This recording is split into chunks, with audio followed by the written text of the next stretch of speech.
안녕하세요. 2022학년도 9월 고등학교 2학년 전국연합학력평가 정치화법 해설을 맡은 저는 김민정입니다. 자, 여러분들 총평 모두 듣고 오셨죠? 자, 우리 바로 문제풀이 들어가도록 하겠습니다. 1번부터 들어갑니다. 자, 1번. 우리가 역시 예상한 대로 바로 정치를 바라보는 관점 출제가 되었었죠. 자, 여러분들 딱 발문을 보자마자 두 가지 관점이 머릿속에 딱 떠올라야 돼. 하나는 좁은 의미의 관점, 또 하나는 넓은 의미의 관점.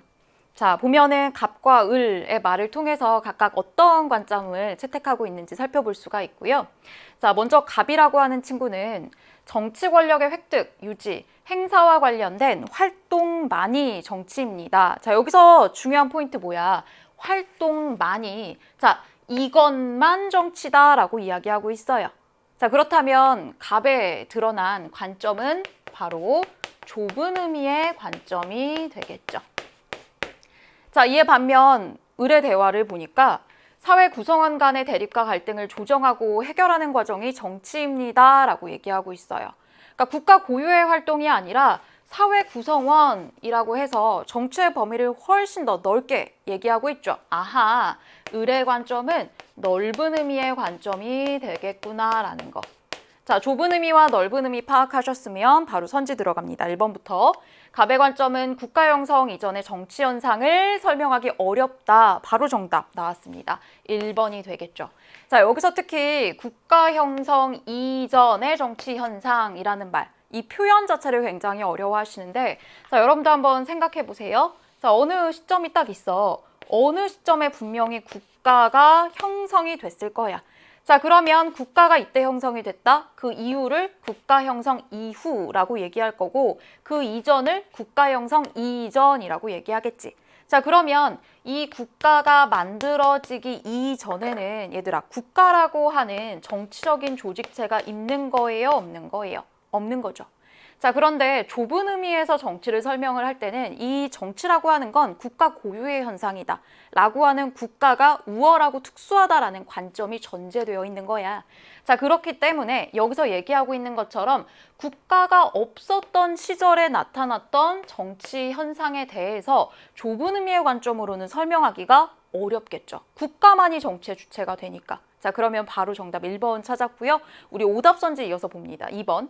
을의 관점은 정치 주체를 소수의 통치 엘리트로 한정한다. 자, 이번 선지에서 얘기하고 있는 거 오히려 좁은 의미의 관점이 되겠죠. 소수의 통치 엘리트뿐만이 아니라 정말 다원화된 사회 집단, 뭐 심지어는 회사라든지 아니면 학교의 구성원들도 정치의 주체가 될 수 있는 거예요. 틀렸습니다. 자, 3번. 을의 관점은 정치를 국가 및 통치기구에서만 나타나는 활동으로 본다. 자, 2번이랑 사실상 같은 맥락인 거죠. 3번 선지에서 얘기하고 있는 것도 좁은 의미의 정치가 되고요. 4번입니다. 갑의 관점은 을의 관점에 비해 다원화된 현대사회의 정치 현상을 설명하는 데 적합하다. 4번에서 얘기하고 있는 다원화된 현대사회 정치 현상은요, 오히려 넓은 의미의 관점을 설명하기에 적합하겠지. 자, 5번이요. 갑을의 관점 모두 시민단체 회원들이 총회에서 대표를 선출하는 것을 정치로 본대요. 자, 여기서의 포인트는 시민단체야. 자, 그런데 좁은 의미에서 정치를 바라볼 때는 시민단체 안 돼.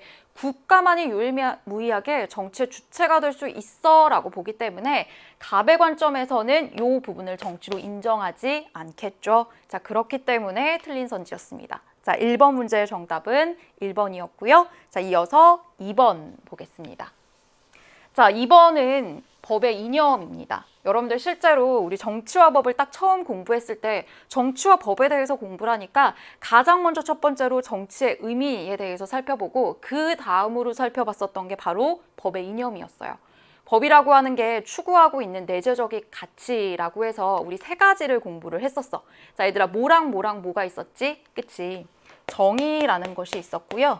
그리고 이 정의가 구체화된 것을 우리는 함목적성이라고 이야기를 했었고요. 그리고 나아가서는 법적 안정성까지 공부를 했습니다. 자, 과연 이 세 가지 중에 A에 해당하는 게 무엇인지 살펴볼게요. 자, 의사상자 등 예우 및 지원에 관한 법률. 그러니까 설마 여러분들 딱 제시문을 읽자마자 딱 처음 등장하는 단어 의사상자? 대체 이게 뭐지? 그러니까 이 단어에서 막혀서 이 뜻을 나는 모르는데 그럼 이 문제는 틀린 건가? 이런 식으로 접근하시면 안 돼요. 제시문 속에서 충분히 설명을 해줄 거예요. 그리고 나아가서는 이 뜻을 모르더라도 충분히 풀 수 있단 말이야. 자, 직무외의 행위로 위해에 처한 다른 사람의 생명, 신체 또는 재산을 구하다가 사망하거나 부상을 입은 사람과, 그러니까 사실상 여기까지가 의사상자에 대해서 설명을 하고 있는 말이었어. 그 유족 또는 가족에 대해서 그 희생과 피해의 정도에 합당한 예우와 지원을 함으로써 의사상자의 숭고한 뜻을 기리는 것을 목적으로 한다. 자, 이러한 법에 대해서 설명하고 있습니다. 이처럼 한 사람의 희생에 대해서 합당한 보상을 해주는 것은 법이 추구하는 궁극적인 이념인 A. 그러니까 사실상 이 앞부분을 명확하게 여러분들이 이거 대체 무슨 말 하고 있는 거야? 라고 하더라도 A 바로 앞에 있는 수식어구, 법이 추구하는 궁극적인 이념, 이 말을 보자마자 아하, A에 해당하는 것은 무엇이구나? 정의구나. 자, A가 정의라는 것을 찾아내셨으면 관련된 설명 고릅니다. 자, 기억. A의 본질적인 내용은 평등이다. 맞죠? 정의의 본질은 평등이다 라고 이야기합니다. 자, 그 다음에 니은. 법의 목적이 아닌 법의 형식만을 중시하는 것이다. 자, 법의 궁극적인 목적이요. 정의야. 근데 여기서 법의 형식만을 중시한다? 말도 안 되죠. 자, 일단은 기억 오른선지였고, 자, 디귿입니다. 같은 것은 같게 다른 것은 다르게 대우하는 것이다. 아까 이거 기억선지랑도 연결되는 건데, 자, 얘들아, 우리 공부했을 때 이 정의의 본질은 평등이다 라고 이야기를 하면서 이걸 두 가지로 구분을 했어요. 자, 먼저 첫 번째는 평균적 정의. 자, 그리고 두 번째로 배분적 정의. 자, 이렇게 두 가지로 나누고 평균적 정의라고 하는 걸 절대적 형식적 평등, 배분적 정의를 실질적 상대적 평등이라고 이야기를 했었죠. 자, 여기 지금 디귿에서 얘기하고 있는 거 배분적 정의에 입각한 실질적 평등에 대해서 이야기하고 있는 거죠. 자, 그러면 디귿도 오른선지가 되는 거네. 자, 정답 벌써 나온 거예요. 기억과 디귿으로 이루어진 2번입니다. 자, 리을 오답선지 봐야겠죠. 정의롭지 못한 법도 무질서보다는 낫다고 보는 것이다. 그러니까 결국에는 이렇게 부정의한 법도 무질서한 것보다는 나아. 법에 의해서 사회의 안정이라고 하는 걸 추구하고 있는 것이죠. 자, 그렇다면 리을에 드러난 것은 바로 법적 안정성이 되는 겁니다. 근데 우리 A, 정의에 대한 설명을 찾아야 되니까 정답이 될 수가 없는 거예요. 자, 그래서 2번의 정답은 2번이었어요. 자, 이어서 3번 갑니다. 자, 3번에 나와 있는 것 바로 민주정치의 발전 과정이었습니다. 보면은 자, 먼저 왼쪽 질문에는 보통선거제도가 확립되었는가? 라고 묻고 있고 C에서만 예 라고 이야기하고 있네. 자, 그럼 왼쪽의 질문을 통해서 우리는 바로 C가 뭐에 해당하는 거구나. 그치? 현대 민주정치에 해당하는 거구나. 현대 민주정치의 가장 중요한 특징이 바로 보통선거제도의 확립이었었죠. 자, A와 B는 아직 구분하지 못합니다. 하나는 고대고 또 하나는 근대가 되겠지. 자, 그리고 오른쪽 질문을 보는 거예요. 대의제를 바탕으로 하고 있는가?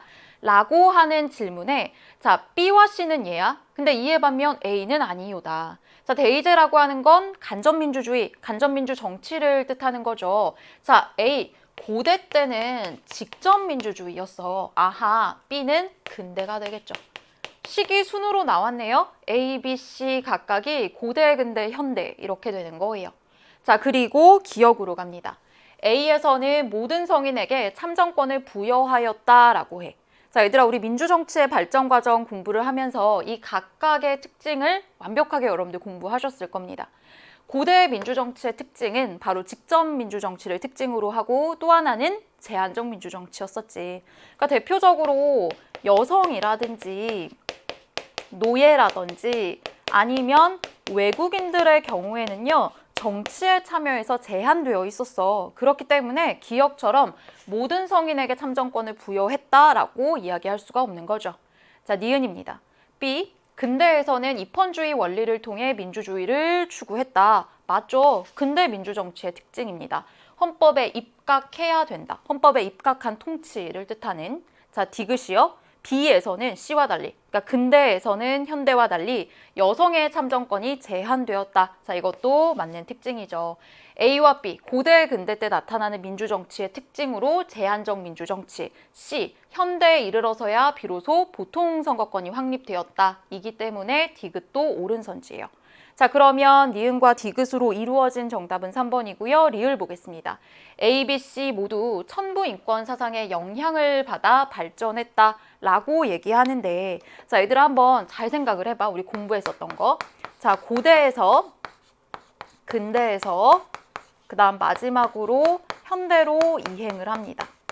자, 이렇게 시기별로 공부를 하면서, 자, 고대에서 근대로 넘어가는 시기에 바로 시민혁명, 정치적으로 큰 변혁을 일으켰던 시민혁명이 발발을 하게 되고, 이 시민혁명에 영향을 주었던 세 가지 사상이 있었었죠. 자, 그게 바로 뭐였습니까? 가장 먼저 사실 순서는 없지만 천부 인권 사상과 계몽 사상이라는 것도 있었고요. 그리고 사회 계양론. 자, 이러한 사상들이 영향을 주어서 시민혁명이 발발을 하게 되고, 그 이후로 근대민주 정치가 확립되었다라는 류의 얘기를 했었지. 자, 이거 천부 인권 사상, 그러면 고대 때는 이 천부 인권 사상에 영향을 받았다라고 이야기할 수 있습니까? 그럴 수가 없죠. 그런데 리을 선지에서는 A, B, C 모두라고 이야기하고 있어. 그렇기 때문에 리을은 틀린 선지가 되는 겁니다. 자, 3번, 정답은 3번이었어요. 자, 이어서 4번 보겠습니다. 자, 4번 문제가 여러분들 어렵게 느껴지셨나요? 실제로 오답률이 조금 높던데, 자, 그 이유는 총평에서도 이야기했지만 이거는 외우지 않으면 풀 수가 없는 문제야. 뭔가 이 문제 속에서 추론을 하고 유추를 한다? 그게 아니야. 그러니까 문제를 보면 실제로 헌법에 조항이 주어져 있기 때문에 내가 이 어떤 개헌 절차에 대해서 완벽하게 숙지하고 있지 않았다면은 당연히 어렵게 느낄 수밖에 없었던 문제입니다. 자, 우리나라 국가기관 파트에서 여러분들 열심히 공부했었던 내용이고요. 국가기관 하면 순서대로 우리가 국회부터 시작을 해서 쭉쭉 공부를 했었잖아. 근데 그때 이 국회 공부를 할 때 이 국회가 갖고 있는 입법에 관한 권한, 이 부분 공부를 하면서 헌법의 개정 절차를 분명히 공부했었거든요. 그때 공부했었던 내용을 끄집어서 문제 다시 한번 접근해 보도록 하겠습니다. 쭉 이렇게 기역부터 미음까지 빈칸이 있는데, 사실상 선생님 그러면 제가 이 정치화법을 하기 위해서는 헌법의 모든 조항들을 외워야 되는 거예요? 그러니까 물론 이 헌법의 내용들을 알고 있는 게 중요하긴 하지만 모든 조항을 외울 필요가 없고요. 사실상 이거는 조항을 외우고 있어라 라기보다는 그러니까 말 그대로 개헌 절차를 너희가 잘 알고 있니를 체크하기 위한 문항이었어요. 자, 우리 바로 보기랑 대조해 가면서 한번 문제를 풀어보도록 하겠습니다. 자, 먼저 기역은 국회 제적의원 10인 이상 또는 대통령이다 라고 얘기하는데, 자, 기역은 헌법 개정은 기역의 발의로 제한된다 라고 얘기해. 근데 기역선지에서 지금 국회 제적의원 10인 이상 또는 대통령이다 라고 얘기하고 있다. 일단 대통령, 이건 맞아. 근데 앞부분 국회 제적의원 10인 이상 이거 맞습니까? 틀렸죠. 국회 제적의원 10인 이상이 아니라 과반수로 고쳐주어야겠지. 자, 그렇기 때문에 기역은 틀린 선지가 됐어요. 선생님, 근데 제가 공부를 하다가 이 국회의원 10인 이상이라는 표현을 어디서 봤었던 것 같아요. 어디서 등장했었냐면 법률 재개정 절차에서 등장을 했었어. 이 법률을 그 어떠한 개정안이든 또는 제정안이든 제출을 했을 때, 이 국회의원 10인 이상이 제출할 수 있다라는 류의 내용을 공부를 했었죠. 분명히 개념이 막 섞여 있다면 기역? 얘 익숙한데? 맞는 것 같은데? 라고 판단했을 가능성이 커요. 틀립니다. 자, 그 다음에 니은이요. 니은과 미음은 모두 대통령이다 라고 얘기하네. 자, 니은 이쪽입니다. 제한된 헌법 개정안은 니은이 20일 이상 기간 이를 공고해야 된다. 공고하는 주체 대통령 맞고요. 자, 그리고 미음이라고 얘기했나요? 자, 미음입니다. 자, 미음을 보게 되면 공포의 주체가 되는 거야. 우리 헌법 이렇게 바뀌었어 라고 공포하게 되는 주체, 마찬가지로 대통령이 맞죠. 아하, 니은은 옳은 선지가 되는 거다. 자, 그 다음에 디귿이요. 디귿은 재적의원 과반수이다. 자, 디귿 부분을 보면 국회 의결이 되는 건데 국회 의결 재적의원 과반수의 찬성? 아니죠. 재적의원 3분의 2 이상의 찬성이라고 얘기해 주어야 돼요. 들렸고요. 자, 리을입니다. 리을은 리을 이쪽입니다. 헌법 개정안은 국회가 의결한 후 30일 이내에 국민투표에 붙여 리을의 찬성을 얻어야 된다. 이때의 리을이라고 하는 거 국회의원 선거권자 과반수의 투표 그리고 투표자 과반수의 찬성 맞죠? 아하, 그러면 리을 옳은 선지. 니은과 리을로 이루어진 정답은 4번이었습니다. 자, 특히 이 기억 부분 여러분들 헌법 개정 절차랑 법률안 재개정 절차를 완벽하게 구분해서 공부하지 않았다면 충분히 헷갈릴 수 있었겠다. 자, 이어서 5번 봅니다. 자, 5번은 우리 헌법의 기본 원리 A와 B에 대해서 묻고 있어요. 자, A는 국민의 안전, 자유와 권리, 행복이 전쟁으로 위협당하는 것을 막고 세계 평화와 인류 공영을 추구해야 한다라는 원리이다. 자, A에서 얘기하고 있는 거 세계 평화 이 부분을 강조하고 있어요. 자, A는 국제 평화 주의가 되겠죠. 자, 그 다음 B입니다. B는 모든 국민의 실질적 자유와 평등, 실질적. 자, 그리고 인간다운 생활을 할 권리. 결국에 여기서 얘기하고 있는 거 사회권과 관련된 이야기들을 하고 있죠. 그리고 나아가서는 국가가 적극적으로 나서야 된대. 아하, B에 해당하는 원리 바로 복지국가의 원리다. 자, A와 B를 여러분들 완벽하게 추론을 하셨으면 1번 갑니다. A 복지국가? 아니요, 오히려 B입니다. 자, 그 다음 2번. A를 실현하기 위해 근로자에 대한 최저임금제를 실시를 한다? 최소한 이 정도는 줘야 돼 라고 하는 이러한 최저임금제 오히려 B를 실현하기 위한 복지국가의 원리를 실현하기 위한 방안이죠. 3번입니다. 복지국가 원리를 실현하기 위해 상호주의 원칙에 따라 외국인의 지위를 보장을 한다. 이거 계속 반대로 서술되고 있죠. 3번 선지에서 얘기하고 있는 건 국제평화주의를 실현하기 위한 방안이 되고요. 4번이요. B는 근대 자유방임적 시장경제체제에서 나타난 문제를 극복하는 과정에서 등장을 했다. 정답 4번 나왔습니다. 예를 들면 근데 이러한 자본주의의 무슨 부작용, 뭐 대표적으로 빈부격차라든지 환경오염과 같은 문제, 그러니까 빈자와 부자의 격차가 자꾸 커지는 거야. 근데 그거를 그냥 방임하는 게 옳은 것인가에 대한 회의가 들면서 이러한 빈부격차를 최소화하기 위해서 나름대로 너무 가난하게 살고 있다면 이러한 빈자들에 대해서 빈자들에게도 인간다운 생활의 보장, 어떤 인간다운 생활 권리 보장을 위해서 국가가 적극적으로 나서겠다라는 그런 의미에서 등장을 한 거죠. 4번 정답입니다. 5번이요. A는 B와 달리 법률을 제정하는 기본 방향이 된다. 자, 5번 선지 여러분들 잘 기억해 두세요. 자, 5번 틀린 선지야. 왜 틀렸을까? 그치? A는 B와 달리 왜 B를 부정을 합니까?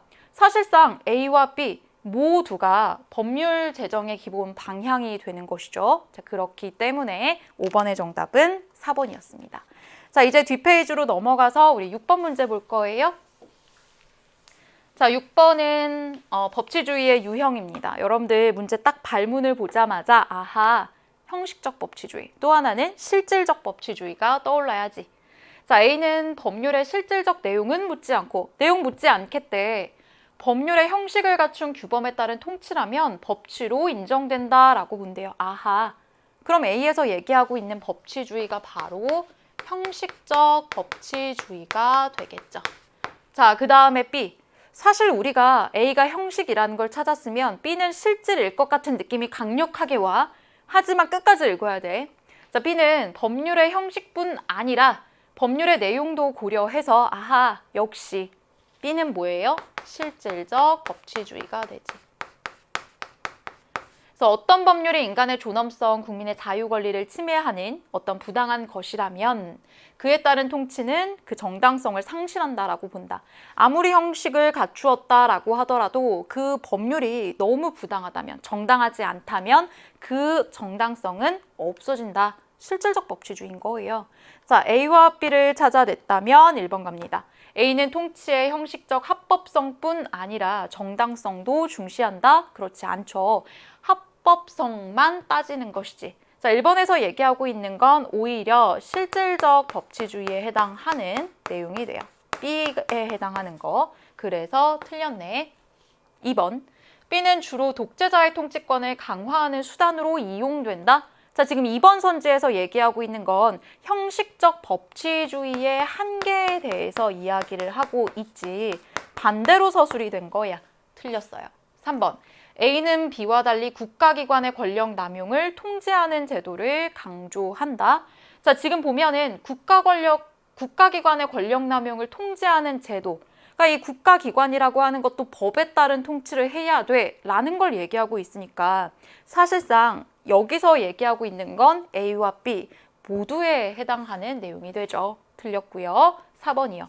B는 A와 달리 통치자를 제외한 모든 사람이 법에 구속되어야 한다라고 본다? 왜요? 왜 통치자는 제외합니까? 통치자 또한 마찬가지로 통치자라고 해서 그 권력이 막 무한정 늘어나는 게 아니더라. 권력을 행사할 때 그 테두리를 만들어 놓는 거예요. 무슨 테두리? 법이라고 하는 테두리. 통치자 또한 법에 구속이 될 수밖에 없는 거죠. 법치는 그런 거야. 형식이든 실질이든 간에. 틀렸어요. 자, 5번입니다. A, B는 모두 국민의 자유 권리를 제한할 때 법적 근거가 있어야 한다. 이거 일반적인 법치에 해당하는 선지가 되겠죠. 그렇다면 정답은 5번입니다. 자, 이어서 7번 살펴봐요.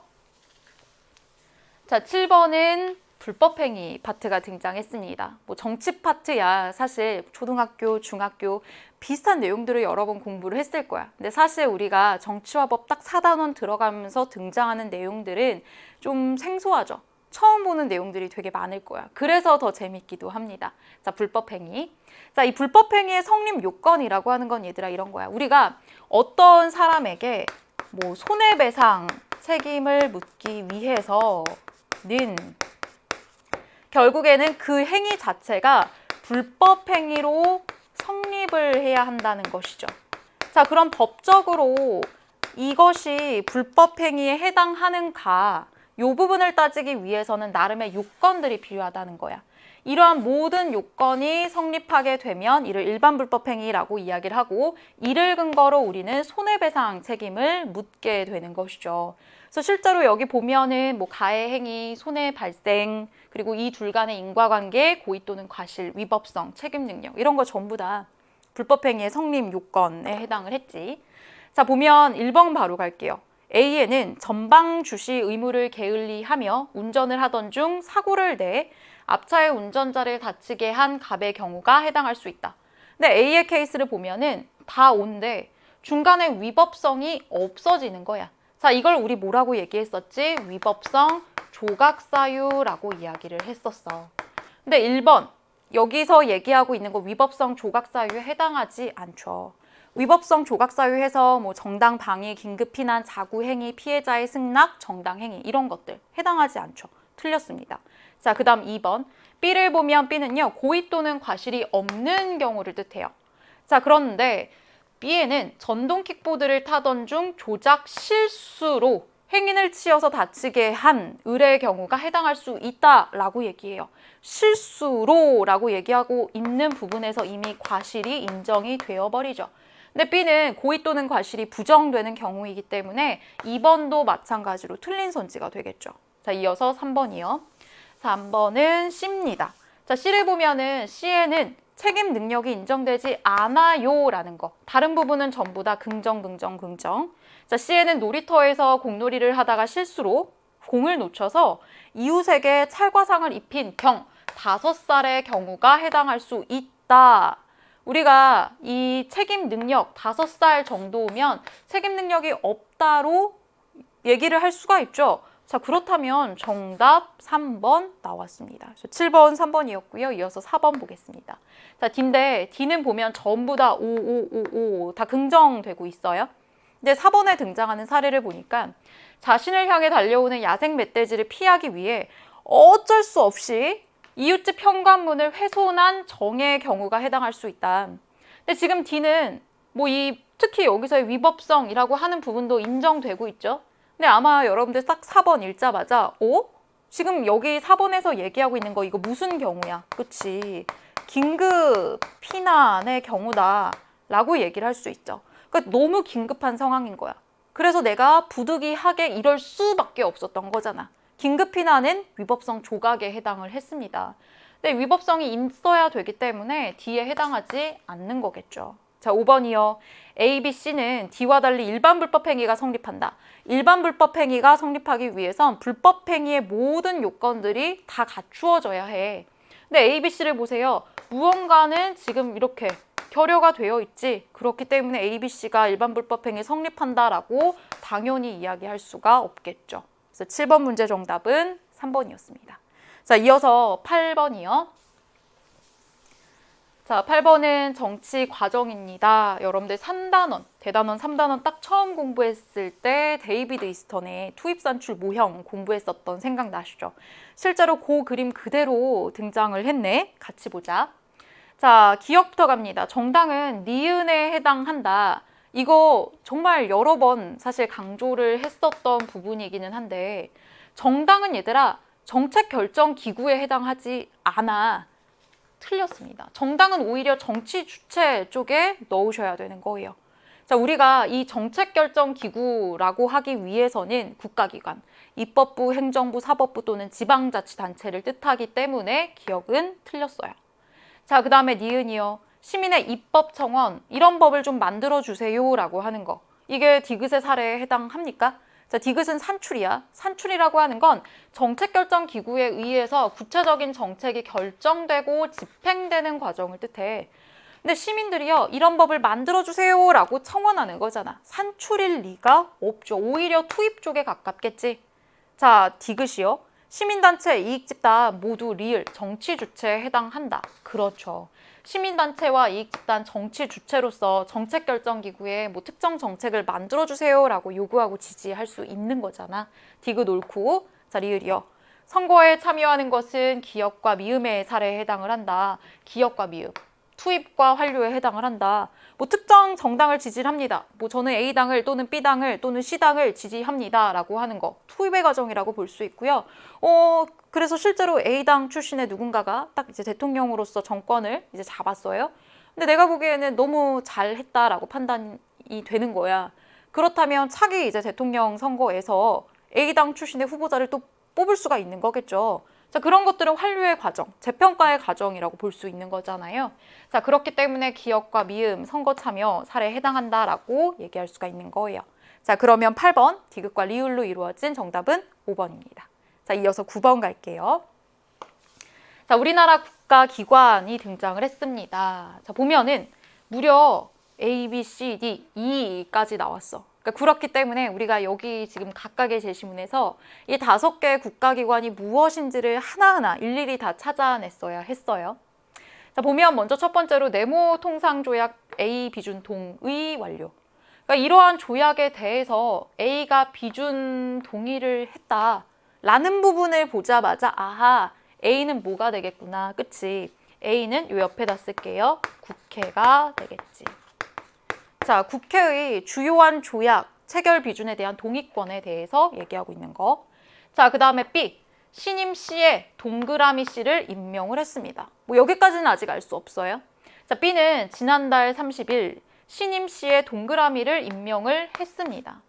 자, C는 B의 명을 받아서 행정각부를 통화를 한대요. 자, 이 부분, 이 뒷부분을 보자마자 아하, 일단 B와 C, 요거 알 수 있어요. 자, C가 B의 명을 받아 행정각부를 통할한다. 아하, C는 국무총리에 해당을 할 것이고 그렇다면 B, 국무총리에 대한 임명 누가 하는 거예요? 대통령이 되겠죠. 자, 끝나지 않았어. 우리 D와 E도 찾아내야 돼. 자, 정부 C 주재 D를 개최했습니다. 자, C는 찾았죠. 국무총리라는 거. 정부는 D의 부의장인 국무총리 주재로 라고 얘기하고 있네. 자, 그러면 D가 뭐가 되는 거예요? 그치? D는 국무회의가 되겠지. 자, 국무회의의 의장은 대통령, 부의장은 국무총리라고 얘기했으니까. 자, 그 다음에 2. 국가 결산 보고서를 제출을 했대요. 이는 지난해 정부의 세입세출 결산 등을 검사한 보고서를 A에 제출을 했습니다. 결산에 대한 검사권 누가 갖고 있었어요? 2. 바로 감사원이 되겠지. 자, 이렇게 각각 국가기관의 권한 완벽하게 파악을 하셨으면 1번 갑니다. A는 B에 대한 탄핵 소추권을 갖는다. 자, 국회가 대통령에 대한 탄핵 소추권 갖게 되죠. 바로 정답 나왔습니다. 정답 1번이었어요. 자, 이어서 2번 갑니다. A는, 즉 국회는 D, 국무회의의 구성원을 해임할 수 있다. 그러니까 국무회의의 구성원, 뭐 대통령 아니면은 또 국무총리도 있고요. 국무위원도 있습니다. 근데 2번을 보고 선생님 이 비슷한 문구를 봤던 것 같아요. 비슷한 문구가 등장하긴 합니다. 근데 비슷할 뿐인 거야. 자, 국회가요, 국무총리와 국무위원에 대한 해임, 건의권을 가졌지. 건의권을 가졌기 때문에 건의를 할 뿐인 거지 해임을 한다라고 하는 건 틀렸습니다. 자, 3번. B가 대통령, 국정감사 및 조사권을 통해 A를 견지한다. 자, 이 문장만 딱 보면 B가 결국에는 이러한 국정감사 및 조사권을 갖는다라는 건데 국정을 감사하고 조사하는 권한은 누구의 권한이에요? A, 국회의 권한이 되겠지. 틀렸어요. 자, 3번. C가 국무총리. 우리나라 정부 형태의 전형적인 대통령제 요소다. 국무총리가 존재하는 건 대통령제가 아니라 오히려 의원, 내각제의 요소로 판단할 수 있는 부분이었죠. 자, 그 다음에 5번. 이 의장, 감사원장은 C, 국무총리의 동의를 얻어 대통령이 임명한다? 대통령이 임명하는 건 맞아. 근데 중간 부분에 C의 동의가 아니라 누구예요? A, 국회의 동의를 얻는 거였지. 자, 국회의 동의를 얻어서 대통령이 임명하게 되는 자리 뭐뭐뭐가 있었습니까? 그래서 저는 이렇게 했는데 국감, 후덜덜 이렇게 외웠습니다. 자, 이때 첫 번째 국이 국무총리, 이게 바로 이 의장, 감사원장이 되는 거죠. 헌법재판소장, 대법원장, 대법관이 되는 것이죠. 자, 감사원장, 국회의 동의를 얻어 대통령이 임명하는 자리다. 그래서 9번의 정답은 1번이요. 자, 이어서 10번 갑니다.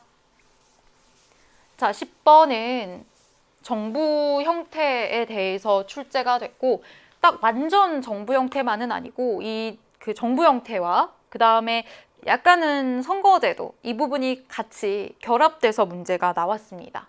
자, 갑국은 전형적인 의원 내각제 정부 형태를 채택하고 있다. 갑국의 의회 의석수는 100석, T와 T 플러스 1대의 선거 결과는 표와 같다라고 되어 있습니다. 자, 그리고 실제로 보면 나름 출제자들이 이렇게 우리 계산하기 편하게 친절하게 숫자를 100으로 맞춰 주셨습니다. 자, 그리고 득표율 쭉 되어 있죠.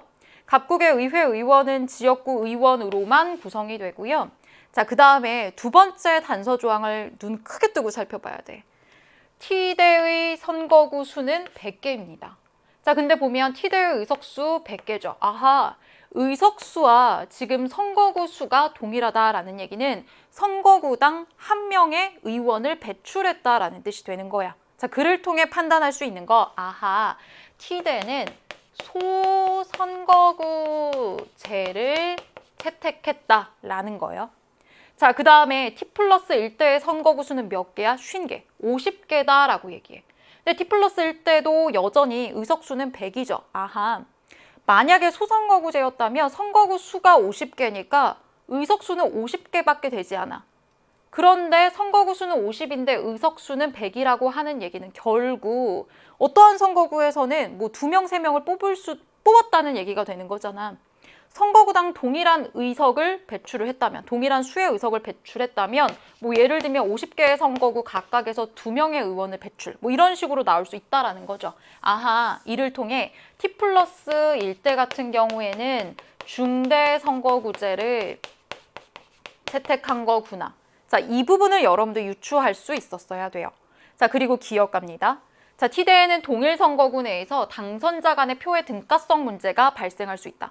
자, 기억에서 얘기하고 있는 동일한 선거구 안에서 당선자 간의 표의 등가성 문제는 오히려 중대선거구제에서 발생하는 문제지. 그렇기 때문에 T대가 아니라 T 플러스 1대에 대한 설명이 되는 거예요. 자, 기억 틀린 선지가 되고요. 자, 니은입니다. T대에 A당은 B당과 달리 과대대표됐다. 자, 과대대표 됐는지를 판단하기 위해서는 우리가 의석률과 득표율 두 가지를 비교를 해야 돼. 근데 여기서는 지금 의석수로 얘기하고 있지만 사실상 전체 의석수가 100이기 때문에 이거 의석률이랑 똑같이 나오겠죠. 근데 A당과 B당을 보니까 A당의 경우에는 의석률이 더 크고 B당의 경우에는 득표율이 더 커. 자, 이건 무슨 뜻이냐면 A당의 경우에는 사람들이 요만큼 지지를 해줬는데 실제 가져간 의석수는 더 크다라는 거야. 자, 이걸 우리는 과대대표되었다라고 얘기해. 자, 그 다음 B당의 경우에는 득표율은 이만큼인데 의석수는 그거에 비해서 더 적은 거죠. 이런 경우를 우리는 과소대표됐다라고 얘기해. 그러면 니은에서 얘기하고 있는 A당은 B당과 달리 과대대표되었다. 옳은 선지가 되는 거죠. 그래서 10번의 니은 옳은 선지고요. 자, 그 다음에 디귿입니다. T대에서는 T 플러스 1대 달리 연립내각이 구성되었을 것이다. 의원 내각제에서의 전국 상황을 추론을 할 때 이러한 연립내각, 이 여부는요. 결국 의회 안에서 과반의 의석을 점유한 정당이 있냐 없냐를 가지고 구분을 하는 거야. 근데 전체 100개의 의석에서 A당을 보니까 과반의 의석을 점유를 했습니다. 그렇다면 T대에는 결국 A당이 단독 내각을 구성을 한 거겠죠. T 플러스 1대를 볼까? 이때는 과반의 의석을 점유한 정당이 없어. 그럼 오히려 T 플러스 1대 때 연립내각이 구성이 되는 거죠. 자, 틀렸습니다. 자, 그 다음에 리을이요. T대는 소선거구제, T 플러스 1대는 중대선거구제를 채택을 했다. 자, 요 두 번째 단서 조항에서 충분히 여러분도 유추할 수 있는 내용이었어요. 자, 그러면 10번은 니은과 리을로 이루어진 정답은 4번이 되겠습니다. 자, 그 다음에 이어서 우리 11번 보도록 할게요. 자, 11번은 보면은 각각의 기억과 니은을 아셔야 되는 문제였는데, 자, 갑은 자동차 운전 중 휴대전화를 사용해서 범칙금 통고서를 받았으나 이에 불복해서 정식 재판을 청구를 했습니다. 자, 여기서 중요한 표현, 재판 중, 지금 재판이 진행되는 중인 거야. 갑은 재판의 전제가 된 법률 조항에 대해서 이 법률 문제 있는 것 같은데? 라고 생각이 든 거야. 위헌법률 심판 제청 신청을 했대요.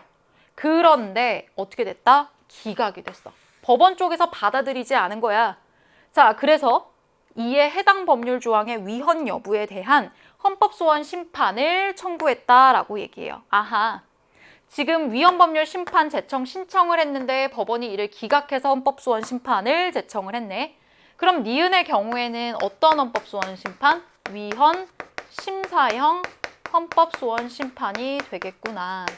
자, 이 부분은 실제 여러분들 같이 치렀었던 고3 모의평가에서도 이번에 문제 유형은 조금 달랐지만 비슷한 맥락에서 위헌심사형 헌법소원 심판이 나왔습니다. 자, 1번 갈게요.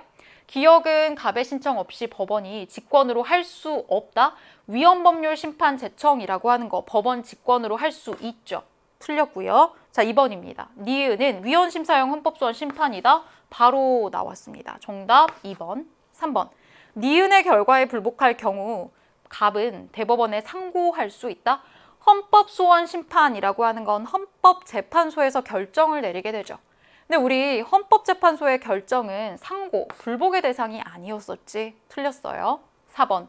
니은을 담당하는 기관은 명령규칙의 위헌 위법 여부에 대한 최종 심사권을 가진다. 자, 4번에서 얘기하고 있는 것은 대법원에 대해서 이야기하고 있어. 하지만 헌법소원 심판을 담당하는 기관은 헌법재판소이기 때문에 틀린 거. 자, 5번입니다. 기억. 위헌법률 심판 제청의 신청은 어디에다 하는 거야? 법원에 하고요. 자, 이거 법원. 자, 그 다음에 니은. 헌법소원 심판의 청구는 반대로 서술되어 있네요. 헌법재판소에 해야 되는 것이죠. 그래서 11번의 정답 2번이었습니다. 자, 이어서 12번 갈게요. 자, 12번은 정치 참여와 관련된 문제였습니다. 자, 보면은 A에서 C는 각각 정당, 시민단체, 이익집단 중 하나이다 라고 얘기하고요. 자, 이거는 뭐 이것만 보고 문제를 풀 수가 없어. 그러니까 우리가 결국에는 여기 나와 있는 보기 기억, 니은, 디귿, 리을 하나하나씩 넣으면서 이거는 옳은 내용이야. 틀린 내용이야. 를 구분을 하셔야 됐다. 자, 기역을 보면 기역이 특수이익을 추구면 A는 시민단체이다. 자, 그러면 A, 시민단체는 B와 달리 뭐 B가 뭔지는 모르더라도 어쨌든 간에 시민단체가 특수이익을 추구한다라고 얘기해요? 그렇지 않죠. 시민단체는 얘들아 공익을 추구합니다. 자, 여기 세 가지 사례 중에서 특수이익, 이때 이 특수이익이라고 하는 걸 사익이라고 얘기하지. 이러한 사익을 추구하는 집단은 바로 이익 집단이 되죠. 틀렸고요. 니은입니다. 자, 니은 이쪽 정치적 책임을 지지 않는이면 B는 정당이다. 자, 그러면 여기서 A와 C는 모두 정치적 책임을 지지 않는다라고 얘기하는데 여기 등장하는 세 가지 사례 중에서 유일무이하게 정치적 책임을 지는 거, 정당에 해당을 하잖아요. 자, 그러면 니은은 옳은 선지입니다. 특히 정당은요, 공천이라고 하는 걸 통해서 정치적 책임을 진다라는 류의 얘기를 했었죠. 정치적 충원 기능을 하게 되니까. 자, 그 다음에 디귿이요. A가 정당이면 기역의 공직선거에 후보자를 공천이 들어갈 수 있다. 방금 했었던 얘기가 또 나왔네요. 자, 정당은 B와 달리 공직선거에 후보자를 공천한다. B가 시민단체가 됐든 이익집단이 됐든 어쨌든 선거에 후보자 공천하는 건 정당에밖에 해당하지 않기 때문에 디귿도 옳은 선지인 거예요. 자, 그 다음 리을이요. A가 시민단체고 C가 이익집단이면 니은에 정부활동을 감시, 자, 이게 들어갈 수 없대요. 자, 그런데 이 부분을 보니까 시민단체와 이익집단 둘 다 어때? 정부활동을 감시할 수 있죠. 그러니까 들어갈 수 없다라고 얘기한 리을은 틀린 건 거야. 자, 그러면 12번 니은과 디귿으로 이루어진 정답은 3번입니다. 자, 이어서 13번 갈게요. 자, 13번은 민법의 기본 원리예요. 자, 질문 볼까요? 몇 년 전 저는 개발제한구역 안에 있는 제 소유 토지에 별장을 지었습니다. 자, 이후 관할구청으로부터 허가를 받지 않은 건축물이라는 이유로 철거 통지를 받았어요. 이러한 통지가 적법한가요? 제 소유의 땅에다 별장 지은 건데요. 자, 답변 보니까 헌법 제23조에 따르면 모든 국민의 재산권은 보장된다고 하면서도 그 행사에 있어서는 법률에 따라 일정한 제약을 받을 수 있다라고 밝히고 있다.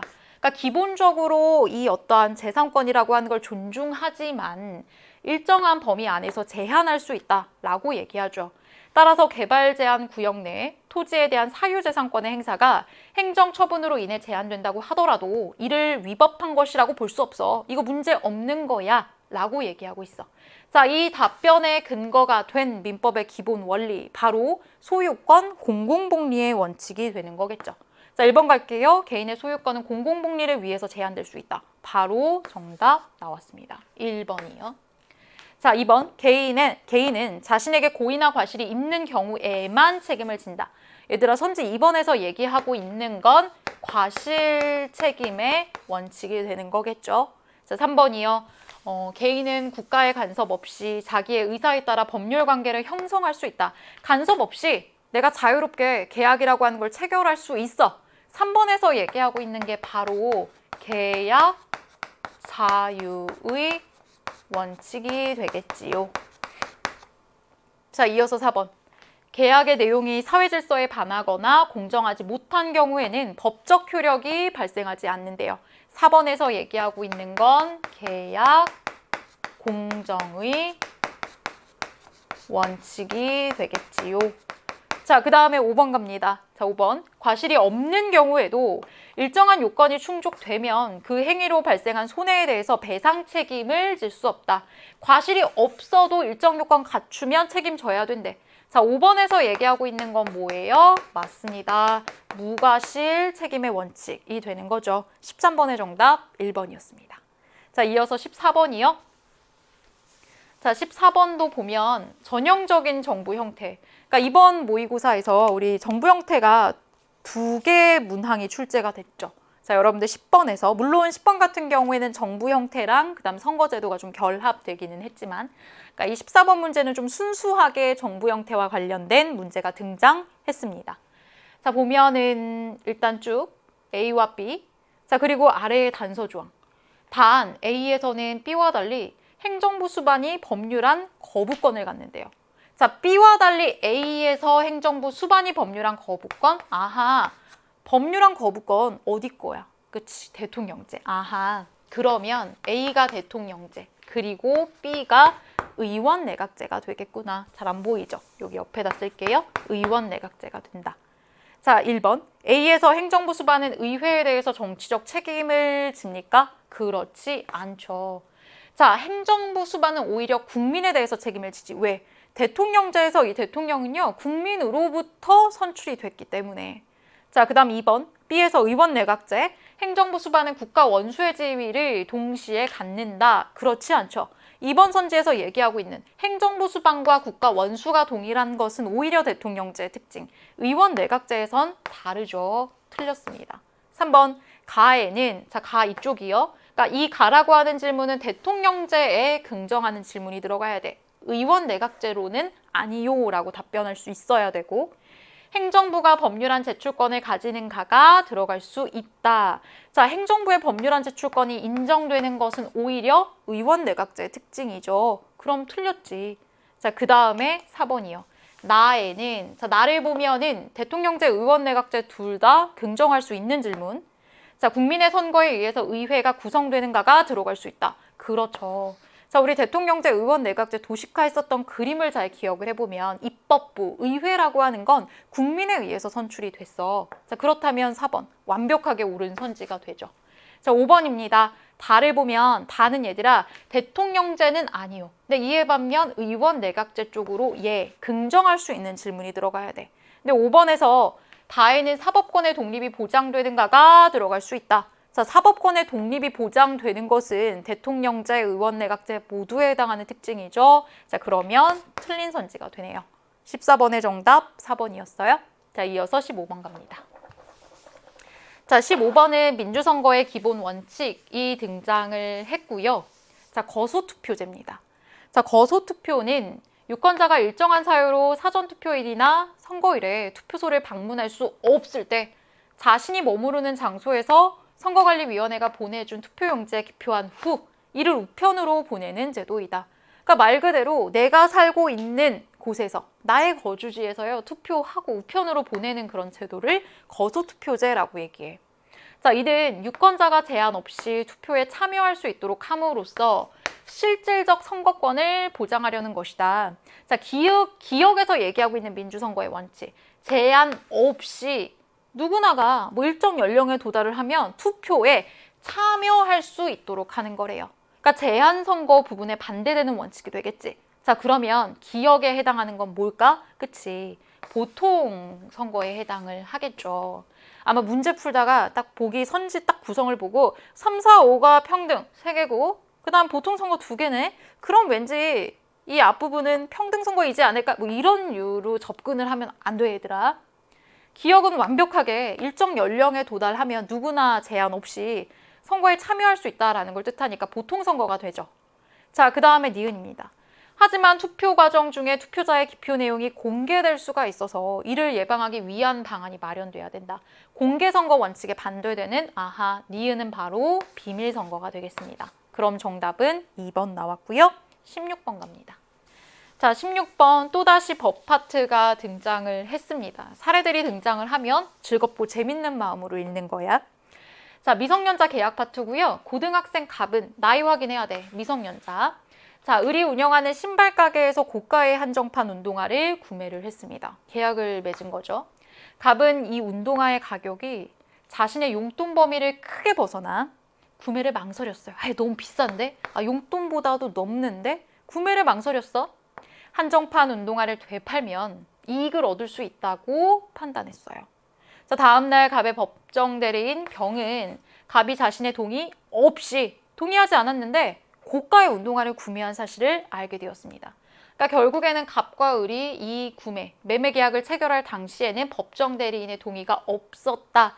즉, 이 얘기는 잠정적으로만 유효하고 추후에 취소권의 행사를 통해서 취소가 가능한 계약이 되겠구나 라고 판단할 수가 있겠죠. 자, 갑은 단독으로 유효한 법률 행위를 하였으므로 매매 계약을 취소할 수 없다. 만약에 정답을 1번을 골랐다면 여러분들은 함정에 빠진 거예요. 무슨 함정? 여기 용돈. 선생님, 이 용돈이라고 하는 건 처분이 허락된 재산이잖아요. 처분이 허락된 재산, 대표적으로 용돈을 쓰는 건 괜찮다고 들었는데요. 근데 눈을 크게 뜨고 살펴봐.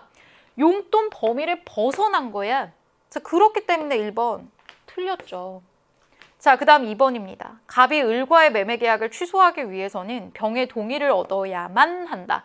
병이라고 하는 법정 대리인의 동의 없이 취소할 수 있고요. 3번. 갑이 매매 계약 체결 시 병의 동의를 받은 것처럼 속임수를 썼을 경우, 이렇게 속임수를 쓴다. 적극적으로 사술 행위를 펼쳤다.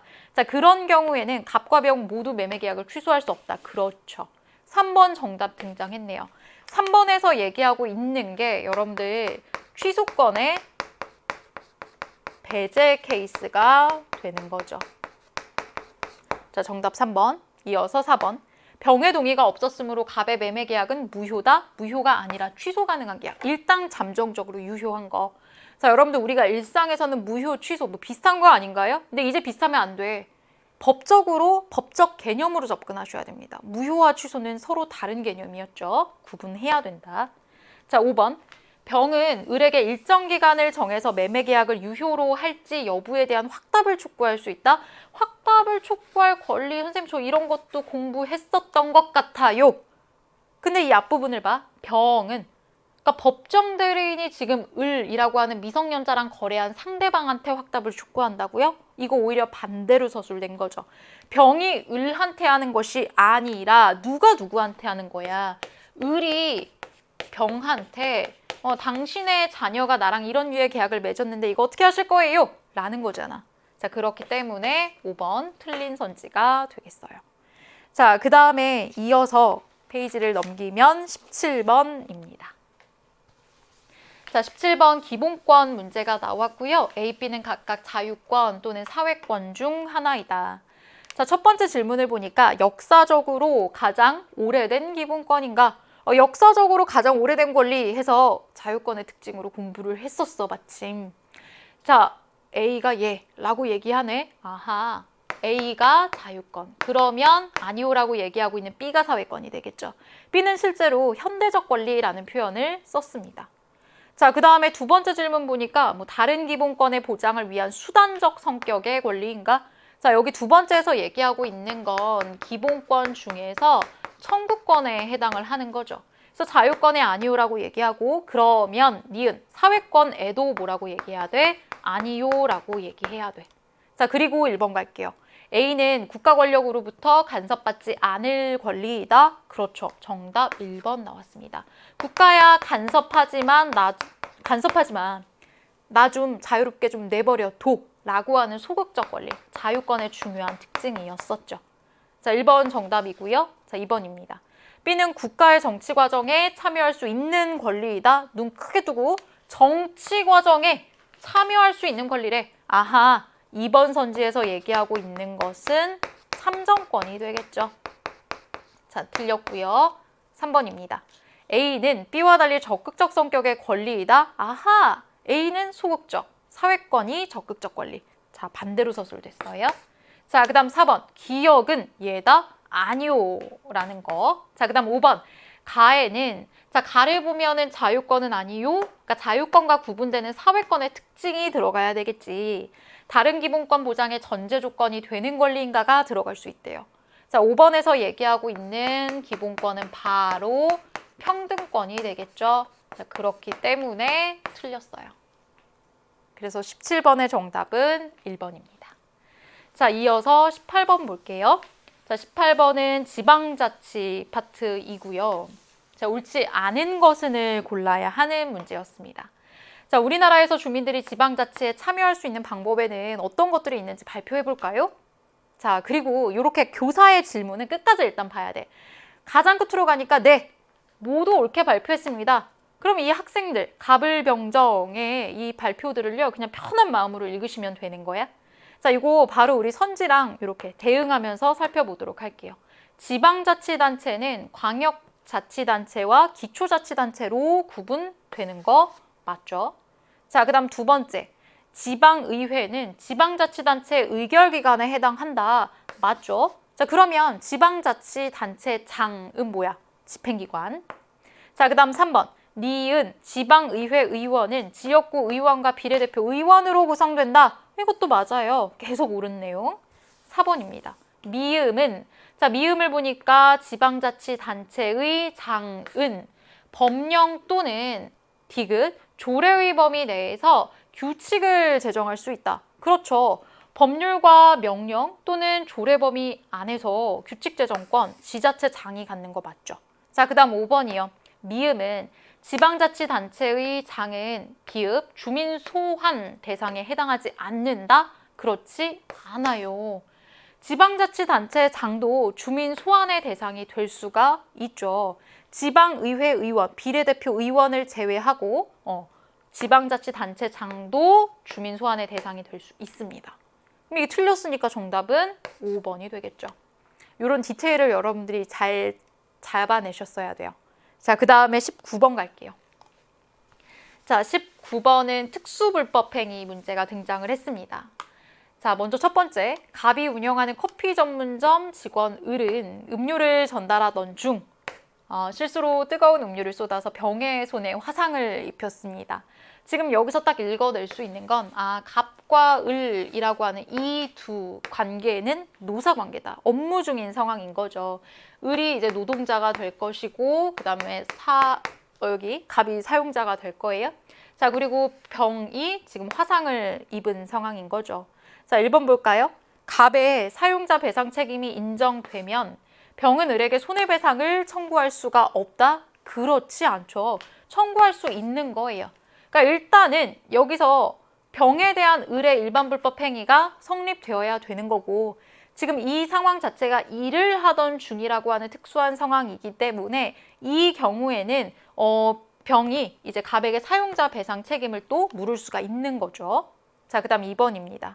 을에게 고의가 없으면 불법행위가 성립하지 않는다? 자, 불법행위의 성립 요건, 고의 또는 과실이었죠. 과실, 실수에 의한 것도 불법행위 성립 요건에 해당을 합니다. 자, 그렇기 때문에 틀렸어요. 3번이요. A의 사례를 알기 위해 두 번째 읽어보겠습니다. A는 7살이야. 하교 자신의 집에서 친구 B와 놀던 중 부모의 돌봄이 소홀한 틈을 타서 심한 장난을 치다가 실수로 B의 다리에 골절상을 입게 할 대체 어느 정도로 심한 장난을 쳤길래 친구의 다리가 부셔진 상황이 된 거죠. 법정 대리인 부모의 지금 돌봄이 소홀한 틈을 탄 거예요. 그러니까 이 두 번째 사례를 딱 읽자마자 이거는 지금 책임 무능력자의 감독자 책임 관련된 사례겠구나 라는 생각이 드시죠. 3번. A의 법정 대리인은 바로 3번 나왔습니다. 책임 무능력자의 감독자 책임을 질 수가 있죠. 자, 정답 3번이고요. 이어서 4번입니다. A와 A의 법정 대리인은 공동불법행위의 책임을 진다? 그렇지 않습니다. A 같은 경우에는 책임 무능력이기 때문에 불법행위에 따른 손해배상 책임을 지지 않게 되는 거예요. 애초에 지금 이 상황의 공동불법행위도 아닌 거고. 자, 5번. B는 병과 달리 정신적 손해에 대해서는 배상을 청구할 수 없다? 대체 왜요? 자, 이렇게 손해배상 책임을 물을 때는요, 뭐 재산상의 피해뿐만 아니라 정신적 손해에 대해서도 당연히 그 책임을 물을 수가 있죠. 자, 그렇기 때문에 틀렸네요. 자, 19번 정답 3번 찾았고요. 자, 이제 마지막 문제입니다. 20번 문제 갈게요. 자, 20번은 어때? 이제 마지막 페이지를 딱 펼치니까 뭔가 이렇게 숫자들도 등장을 하고 표도 등장을 하고 실제로 이 한 면의 거의 한 절반 정도를 차지를 하죠. 그래서 여러분들이 이걸 딱 보자마자 왠지 막 두려워라는 생각이 들었을 수는 있지만 사실 여러분들이 선거제도 공부를 했을 때 그 제도의 명확한 의미 또 특히 절대다수대표제에서 선호투표제, 결선투표제 이런 부분 디테일하게 공부를 했다면 충분히 쉽게 풀어낼 수 있는 문제였다라는 생각이 들어요. 자, 갑국의 의회는 3개의 선거구에서 선출된 3명의 지역구 의원으로만 구성된다. 아하, 선거구 3개인데 지역구 의원도 3명이네. 각각의 선거구에서 1명의 의원이 배출되는구나. 현행 갑국 의회 의원 선거에서 유권자는 각 선거구에 출마한 모든 후보자에 대해서 선호 순위를 표시하는 방식으로 한 번만 투표를 한대요. 그러니까 여러 명의 후보자가 나왔을 텐데 나는 첫 번째로는 이 사람이 좋아, 두 번째로는 이 사람, 세 번째로는 이 사람 이런 식으로 선호 순위를 표시했다라는 거야. 자, 여기서 알 수 있는 거 선호 투표제. 자, 그러나 복잡한 당선자 결정 방식 때문에 갑국 의회는요. 단순 다수 대표제를 도입하는 개편안을 논의하고 있습니다. 그냥 단순하게 다 득표자가 대표로 당선되는 방식을 채택하는 건 어떨까? 그 부분에 대한 논의. 그러니까 현행 체제와 개편안 이 두 가지를 비교할 수가 있어야겠지. 단 개편안에서 유권자의 구성은 최근 선거 동일, 유권자는 최근 선거 결과의 1순위 지지 후보자에게 한 표를 행사한다고 가정을 한대요. 그러니까 예컨대 지금 여기에 표를 보면 제1선거구에서 기억이라고 하는 유권자는 A, B, C, D 당의 후보 1, 2, 3, 4 순위로 좋아했다. 자, 그런데 단순 다수 대표제가 됐을 때는 당연히 누구를 뽑는 거야? 1순위를 좋아했었던 A당 후보 쪽에 지지표를 던지겠다. 그 얘기를 하고 있는 거예요. 자, 그리고 그 다음으로 나와 있는 현행 당선자 결정 방식이라고 하는 게 되게 길게 설명을 하고 있지만 사실 우리가 알고 있는 선호투표제의 방식이 쭉 서술이 되어 있는 거였어. 자, 그리고 한번 볼게요. 자, 우리 이 아래 단서 조항도 한번 봅니다. 투표율은 100%, 무효표 없고요. 선호도가 가장 높은 후보자가 1순위, 가장 낮은 후보자가 4순위. 그러니까 1, 2, 3, 4 우리가 일반적으로 상식적으로 알고 있는 그대로 가는 거다. 일단은 현행의 방식을 우리들이 계산을 해야겠죠. 그럼 계산을 한번 해보는 거야. 제1선거구를 보니까 A당 후보 한번 볼까? 1 표시한 표가 지금 몇이에요? 기역과 미음 해서 2표. 자, 그 다음 B당 후보를 보면 니은과 디귿과 비읍 해서 3개의 표를 받았어요. 자, 그 다음 C당의 후보의 경우에는 1개의 표를 받았죠. 그다음 마찬가지로 D당의 후보는 또 1개의 투표. 자, 유권자의 수를 보니까 하나, 둘, 셋, 넷, 다섯, 여섯, 일곱. 근데 7에서 과반수의 득표를 하려면 결국에 4표 이상을 받아야 된다라는 뜻이 되는데 지금 여기서 4표 이상 득표자가 없죠. 그럼 어떻게 되는 거다? 자, C와 D는 여기서 최하위가 되는 거지. 그럼 여기서 이제 탈락이 되는 거야. 자, 그러면 그들에게 1순위를 줬던 표가 어떻게 된다? 그 다음 순위, 차순위로 이양된다라는 거예요. 자, C당 후보를 1순위로 여기 뽑았던 여기 시옷이라고 하는 유권자 2순위로 누구 뽑았어요? A당을 뽑았습니다. 자, 그럼 여기에다 플러스 1표. 자, 그 다음에 여기 D당 같은 경우에는 리을이라고 하는 유권자가 2순위, 차순위로 A당. 아하. 자, 그럼 결과적으로 어떻게 되는 거야? 결과적으로 4, 3 이렇게 되어버리지. 아하. A당 후보자가 지금 4개의 득표를 했으니까 현행에서 A당 후보가 제1선거구에서 당선되는구나. 이런 식으로 접근하시면 돼. 자, 그 다음에 제2선거구를 볼게요. 마찬가지로 1순위 보니까 A당 후보 2표고요. B당 후보는 하나, 둘, 셋, 3개고요. 자, 그 다음에 C당 후보 하나죠. 자, 그 다음 D당 후보 하나입니다. 마찬가지인 거예요. 4표 이상을 득표한 후보자가 없어. 그러면 최하위 C, D 탈락시키고 그들한테 1순위를 줬었던 그 표를 보는 거죠. 4라고 하는 요 유권자를 보니까 차순위로 A당을 지지를 했어. 그럼 여기다 플러스 1표가 되고 자, 그 다음에 D당 후보 여기 마라고 하는 유권자 차순위로 마찬가지 A당 후보죠. 그럼 여기서 플러스 1표. 아하. 똑같네. 4, 3 이렇게 되어버리니까 제2선거구에서도 결국 A당 후보가 당선이 되는 거야. 자, 그 다음에 제3선거구를 봐야 되죠. 자, 제3선거구 쭉 보니까 A당 후보가 1표. 자, 그 다음 B당 후보가 1표. 자, 하나, 둘, 셋, 넷. 아하. C당이 지금 4표가 나왔어요. 자, 그리고 D당의 경우에는 1표. 지금 4표. 이미 1라운드에서 끝나버리는 거야. 아하. 3선거구에서는 C당 후보가 당선이 되는구나. 그럼 현행에서는 결국 제1선거구와 제2선거구에선 A당 후보가 당선, 그리고 마지막 제3에서는 C당 후보가 당선되었다라고 판단할 수가 있죠. 자, 그리고 1번 갑니다. 현행 선거제도에서 A당의 의석수는 한 석이다. 자, A당의 의석수 한 석이 아니라 요렇게 2개의 의석 차지했고요. 자, 두 번째입니다. 현행 선거제도에서 제2선거구 유권자 마사. 자, 마와 사를 보세요. 표는 최종 당선자 표에 합산된다. 최종 당선자가 A당 후보자가 될 텐데 자, 마와 사라고 하는 경우는 결국에는 C당 후보와 D당 후보를 1순위로 지지했었던 그래서 처음 1라운드에서 이 표가 2라운드로 넘어가면서 A당 쪽으로 이양이 되어버렸었던 아, 그러면 최종 당선자 A표에 합산된다라고 얘기하고 있는 2번이 옳은 선지가 되겠죠. 그래서 2번 바로 정답 나왔고요. 이어서 3번 갑니다. 현행 선거제도의 제3선거구는 2라운드에서 당선자 결정. 우리 아까 제1이랑 제2는 한 번 2라운드로 넘어갔지만 표 이양하고 했었잖아. 그런데 제3선거구는 첫 번째에서 바로 시당 후보자가 4표, 과반의 득표를 했기 때문에 1라운드에서 끝났죠. 그래서 틀린 거예요. 자, 그 다음 4번입니다. 개편안 얘기 나왔네. 결국 또 개편안을 봐야 된다는 거야. 근데 그래도 개편안이 뭐였어? 단순다수 대표제였죠. 그럼 단순다수 대표제면 아까 우리 제1선거구에서 1순위 후보자 보니까 2, 3, 1, 1 이래. 아, 가장 누가 많이 득표를 했는가? 그치, 비당이죠. 자, 그러면 제1선거구 단순다수 대표제 했을 땐 비당 후보자가 당선되는 거야. 자, 그리고 제2선거구를 보니까 똑같이 2, 3, 1, 1 최다 득표자 비당이 당선이 되는 거예요. 자, 그 다음 제3선거구 1, 1, 4, 1, 1이기 때문에 C당 후보자가 당선되는 겁니다. 자, 그러면 개편안에서는 비당이 2개 의석 차지, 그러니까 제1과 제2 선거구에서 의석 배출이 되는 거고요. 제3선거구는 뭐 변함이 없습니다. C당 후보가 바로 개편안으로의 선거제도 변경에 대해서 비당은 반대할 것이다. 비당이 지금 현행 체제에서는 0석이에요, 0석. 그런데 개편안, 단순다수 대표제로 가면 어때? 제1, 제2 둘 다 의석 배출이 되지. 그러면 반대가 아니라 이거는 적극적으로 대찬성하는 거겠지. 틀렸습니다. 자, 그 다음에 5번이요.